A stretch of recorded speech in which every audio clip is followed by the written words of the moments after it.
according to a recent newspaper article that I carefully clipped out and then lost, but remember the gist of, traffic gridlock in the United States is very bad. It's getting to the point where many commuters arrive at work, use the bathroom, and then immediately begin commuting home. This is from an article written by Dave Barry entitled Block the Road All Night. Fact: the average American commuter whose car radio is tuned to a classic rock station spends more time singing along to the Kiss song Rock and Roll All Night than talking to his or her spouse. Fact: I made the preceding fact up, but for all we know, it could be true. What is causing this traffic congestion? According to a report from the U.S. Department of Transportation, which recently completed a 6-year, $187.3 million study of the problem, the root cause is, quote, a whole lot of people driving. But that is only part of the problem. The other part is highway construction. I happen to travel extensively because of the nature of my profession. I'm a monarch butterfly.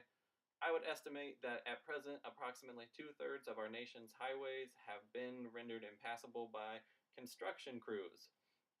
If there had been this much highway construction going back on in 1804, Lewis and Clark would never have gotten any farther west than Atlantic City, New Jersey.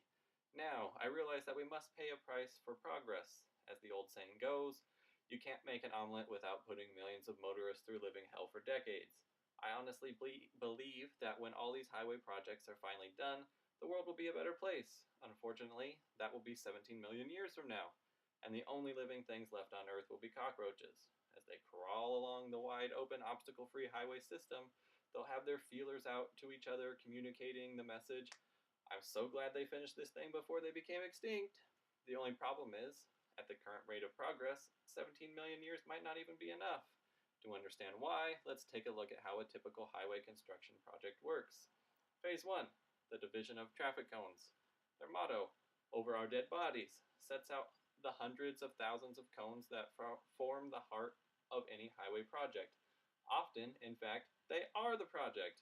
What happens is, a crew will strew cones all over a stretch of highway the length of Tennessee, and this effort will use up the entire budget for that particular project, leaving the highway department with no financially responsible choice but to abandon it and move on to the next project in the Master Highway Construction Plan, which was originally developed during World War II by Nazi undercover agents seeking to bring America to its knees. If there is any money left over, the project moves to Phase 2.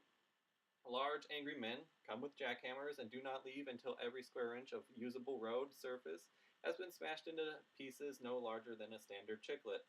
Phase 3. Nothing happens in Phase 3, which typically lasts 6 years. Phase 4. Workers from the division of great big machines that never actually move litter the construction site with huge, powerful-looking pieces of construction equipment, many of which do not have engines. Eventually, these are worn away by erosion. Phase 5.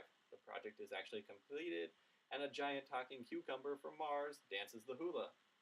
I don't mean to be overly critical of highway construction workers. They are only doing their jobs. I'm especially grateful for the unsung employees of the division of really helpful signs.